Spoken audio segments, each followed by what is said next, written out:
Hello guys, welcome back to Gyani classes. आज इस video lecture में हम लोग किसके बारे में डिस्कस करने जा रहे हैं? बायोटेक्नोलॉजी। लेकिन इस बार का वीडियो हमारा एप्लीकेशन का है। 2023 में जितने भी क्वेश्चन पूछे गए वो सारे क्वेश्चन का एनालिसिस करते हैं। चले तो गाइस, सबसे पहले मैं आपके सामने क्वेश्चन लाना चाहता हूँ। 2 ऑब्जेक्टिव क्वेश्चन है, बिना टिक के भी आप सॉल्व कर सकते हो। मैं थोड़ा साइड हट जाता हूँ, ठीक है।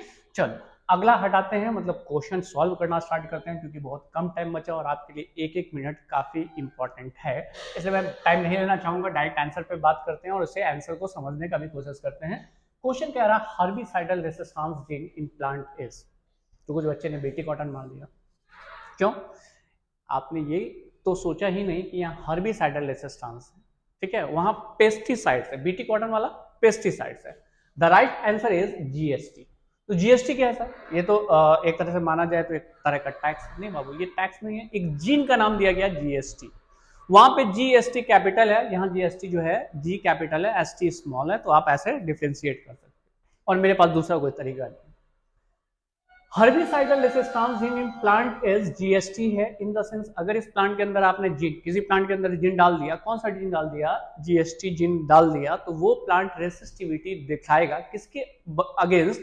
तो आसपास अगर कोई वीडीसाइड्स प्लांट ग्रो किया है तो उसको ग्रो नहीं होने देगा। जनरली हम क्या करते हैं, जब खेत में किसी तरह का कोई बुआई करते हैं, किसी तरह का कोई लगा देते हैं, मतलब खेती के लिए गेहूं चना, तो उसके आसपास कुछ जंगली प्लांट ग्रो हो जाते हैं, तो वो जंगली प्लांट उससे न्यूट्रिएंट खींच लेता, वो जो हम लोगों के लिए इंपॉर्टेंट प्लांट है उसको सर्वाइव नहीं होने देता। क्लियर? तो उसके लिए क्या करना पड़ता है किसान को? हर दिन क्या करना पड़ता है कि उसमें आसपास जो भी जंगली प्लांट ग्रो हो रहे हैं उसको काटना पड़ेगा।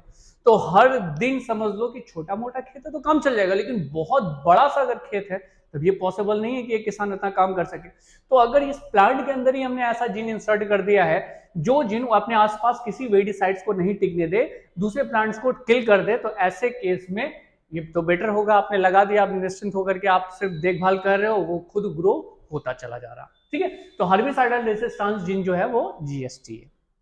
चलेगा, याद रहना भी चाहिए। अगले क्वेश्चन में आ रहे हैं, question number second. Genetically modified crop can be produced by. कैसे आप बनाएंगे जेनेटिकली मॉडिफाइड क्रॉप? तो जाहिर सी बात है रिकॉम्बिनेंट डीएनए टेक्नोलॉजी का सहारा लेंगे। ये वाला आंसर तो 100% सही हुआ होगा कि रिकॉम्बिनेंट डीएनए टेक्नोलॉजी से हम जेनेटिकली मॉडिफाइड क्रॉप बनाते हैं। अगर आप माइक्रो प्रोपगेशन, क्रॉसिंग ओवर या सोमैटिक हाइब्रिडाइजेशन से बनाते हैं तो उसको जेनेटिकली मॉडिफाइड क्रॉप नहीं कह सकते। क्लियर? तो question number second is a right. अगला क्वेश्चन कहता है write short notes on adenosine deaminase. Adenosine deaminase क्या है? हमारी बॉडी में सिक्रेट होने वाला एक एंजाइम्स, और ये एंजाइम्स हमारे लिए एक इम्यूनिटी का काम करता है, मतलब डिफेंस मैकेनिज्म का काम करता है, ताकि फॉरेन बॉडीज हमारे बॉडी के अंदर इंटर ना कर पाए। This is a kind of enzymes. लेकिन जीन में हुए किसी म्यूटेशन की वजह से, आदर डिलीशन, डुप्लीकेशन, कुछ भी हो सकता है, तो हमारे अंदर ये प्रोटीन नहीं बन पाए, तो सर क्या होगा? तो it is like to be AIDS, लेकिन इसको एड्स नहीं कहना, इसको स्कीड कहते हैं। क्या कहते हैं? स्कीड। यहां ध्यान देना, सीवियर कंबाइंड इम्यूनो डिफिशियंसी, मतलब ये भी एक तरह से एड्स की तरह ही कि खुद की इम्यूनिटी काम नहीं कर रही है, बाहर का फॉरेन बॉडीज इंटर कर रहा और इन्फेक्ट कर रहा। तो सर ये कैसे हुआ? ये ऐसे हुआ कि इसके अंदर ये जो एंजाइम्स है ये प्रोटीन नेचर का। प्रोटीन कैसे बना होगा? तो एमआरएनए से बना होगा। एमआरएनए कहां से बना होगा? डीएनए से। डीएनए एक जीन है, और जब इस जीन में डिलीशन हो गया तो ये प्रोटीन बनेगा नहीं, ये एंजाइम्स होगा नहीं, तो इम्यूनिटी डल पड़ जाएगी, और इम्यूनिटी डल पड़ जाएगी तो उस कंडीशन को कहेंगे स्कीट। लेकिन इस बीमारी का इलाज मुमकिन हो पाया with the help of gene therapy.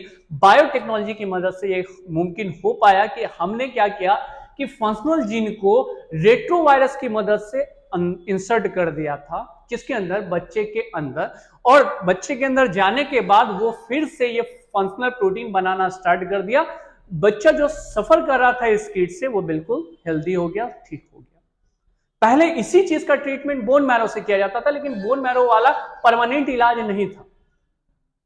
लेकिन ये इलाज परमानेंट है, लेकिन कब? जब चाइल्डहुड में ही किया जाए तो। कहता है write short notes on adenosine deaminase के बारे में लिखिए। Adenosine deaminase is an enzymes, एक एंजाइम्स है, play role in immune system to function. तो हमारा इम्यून सिस्टम काम कर सके उसके लिए एडीए काम करता है। Due to deletion of this gene cause SCID. अगर आपका ये जीन डिलीट हो गया एडीए, तो ये जीन डिलीट हुआ तो मतलब एडीए नहीं बन रहा, तो उसको हम लोग कहते हैं स्कीड, सीवियर कंबाइंड इम्यूनो डिफिशियंसी। मतलब इम्यूनिटी डिफरेंशिएट हो जाएगी, जो उसको हम लोग HIV मतलब एड्स के केस में जानते हैं, सेम कंडीशन होगा, लेकिन this is a genetically not infectious, that is called skid. In some children, ADA deficiency can be cured by bone marrow transplantation, but now completely curative, not completely curative. In the sense, पहले इसी बीमारी का इलाज लोग bone marrow से कराते थे, bone marrow निकाल दिया जाता था, फिर दूसरा बोन मैरो भरा जाता था. लेकिन इससे क्या होता है, एक तो पेनफुल कंडीशन रहा और दूसरा परमानेंट क्योर भी नहीं है कि भैया बोन मैरो ट्रांसप्लांटेशन करा रहे हैं तो ये सच में सही हो जाए. हो सकता है कुछ साल तक सही रहेगा, 8 साल 10 साल, फिर वही कंडीशन आ जाए. लेकिन क्या था, but with the help of gene therapy this disease is permanent cure. Gene therapy की मदद से हम लोगों ने इस डिजीज पे पूरी पकड़ बना ली है, मतलब इस डिजीज को परमानेंट क्योर किया जा सकता है लाइफ टाइम के लिए. तो ADA के बारे में आई होप सो कि 2 मार्क्स के लिए इतना लिखना सफिशिएंट होगा. आपको क्या करना है, इसका स्क्रीनशॉट लेना है, अगले क्वेश्चन में मैं बढ़ रहा हूं. क्लियर? चलो नेक्स्ट क्वेश्चन नंबर 4 है, write short notes on BT cotton. क्या समझते हैं आप BT कॉटन से? तो मैं आपको एक स्टोरी समझा रहा हूं, बस इसको समझ लीजिए, आप BT कॉटन को समझ गए. जनरली जो वॉर्म्स होते हैं वो प्लांट को खा जाते हैं, प्लांट डिस्ट्रॉयड हो जाता है. लेकिन आप दूसरी चीज में देखो कि जो वॉर्म्स है उसके अंदर एक इंफेक्शन होता है और वो इंफेक्शन एक बैक्टीरिया का होता है. बैक्टीरिया का नाम है बैसिलस थुरिनजेनेसिस. ये बैसिलस थुरिनजेनेसिस जैसे ही उस लार्वा के अंदर जाता है तो जाने के बाद उसके डाइजेस्टिव सिस्टम में जाकर करके उस वॉर्म को मार देता है. तो हमें क्या पता चला, हमें पता चला बैसिलस थुरिनजेनेसिस एक बैक्टीरिया जो एक प्रोटीन बना रहा है जिसका नाम है क्राई प्रोटीन. तो हमने क्राई जीन ले लिया और कहां डाल दिया, प्लांट के अंदर. ये सर ये तो एनिमल्स भी मर जाएगा. नहीं, हम लोग खाएंगे तो हम लोगों के अंदर ऐसा कुछ नहीं होगा. क्यों?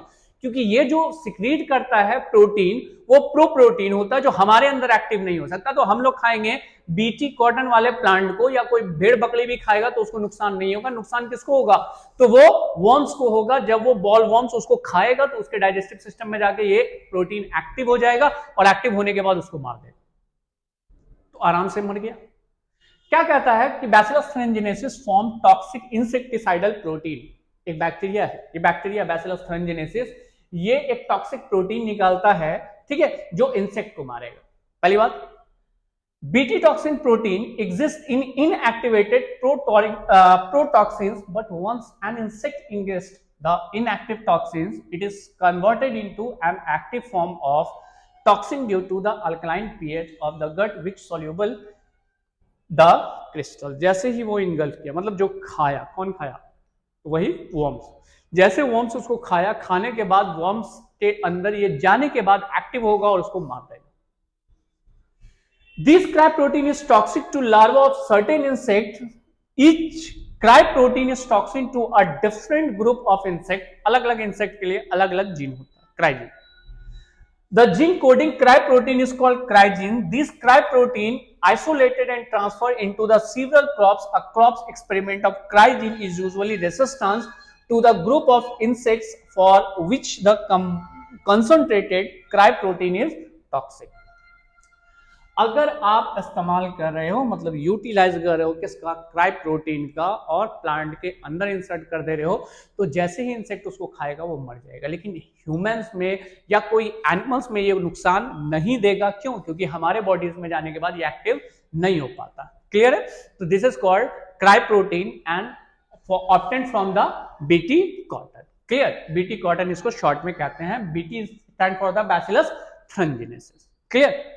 तो इसका स्क्रीनशॉट लेंगे और ये भी 2 मार्क्स के लिए आपका काफी होगा. और नेक्स्ट क्वेश्चन, और ये आज का लास्ट क्वेश्चन के ऊपर हम लोग डिस्कस करेंगे गाइस. चलो हो गया. एंड द लास्ट क्वेश्चन है जीन थेरेपी. ये वाला सेक्शन को मैंने इससे पहले वाले वीडियो में आपको एक्सप्लेन कर दिया है. डिस्क्राइब द फॉलोइंग, दोनों मिला के 5 मार्क्स दे रहा, तो जेल इलेक्ट्रोफोरेसिस वहां एक्सप्लेन कर दिए. बचा कौन, जीन थेरेपी. तो जीन थेरेपी को मैं यहाँ एक्सप्लेन कर देता हूँ. क्लियर? चलिए क्वेश्चन इसमें क्या कहता है जीन थेरेपी. अभी हमने क्या बताया था कि जीन थेरेपी का इस्तेमाल कहाँ किए थे, स्किड में. क्या, ADA नाम का एंजाइम्स का कमी हो जाता है. क्यों कमी हो जाता है? क्योंकि जीन लैक ऑफ जीन हो जाता है डिलीशन की वजह से, और ऐसा होने की वजह से बॉडी के अंदर ऐसा सफरिंग होगा. दूसरा एक और डिजीज नाम सुना होगा, heredity disease, that is called haemophilia. Heredity disease जो है वो जल्दी क्यूरेबल नहीं होता, लेकिन जीन थेरेपी की मदद से कुछ ऐसे डिजीज है जो क्यूरेबल हो पाए हैं. जैसे पहला कौन, स्किड, दूसरा कौन, हीमोफीलिया. इस तरह के डिजीज को हम लोग सक्सेस कर पाए. बस उसी के बारे में लिखना है कि जीन थेरेपी है क्या। A new system of medicine, gene therapy, may develop to treat some hereditary disease such as SCID, severe combined immunodeficiency, hemophilia, etc. Adenosine deaminase is an enzyme play role in immune system to function due to deletion of these gene cause SCID, ठीक है।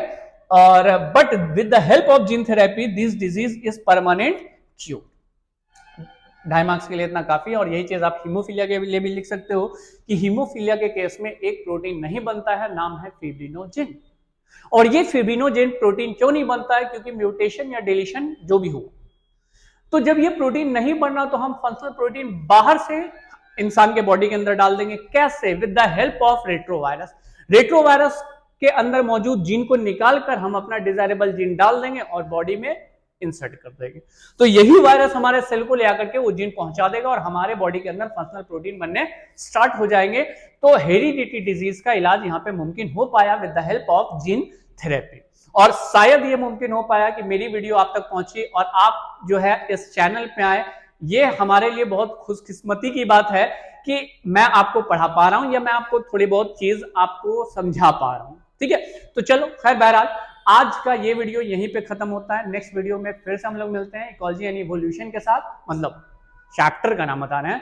तो आज के लिए guys thank you and bye.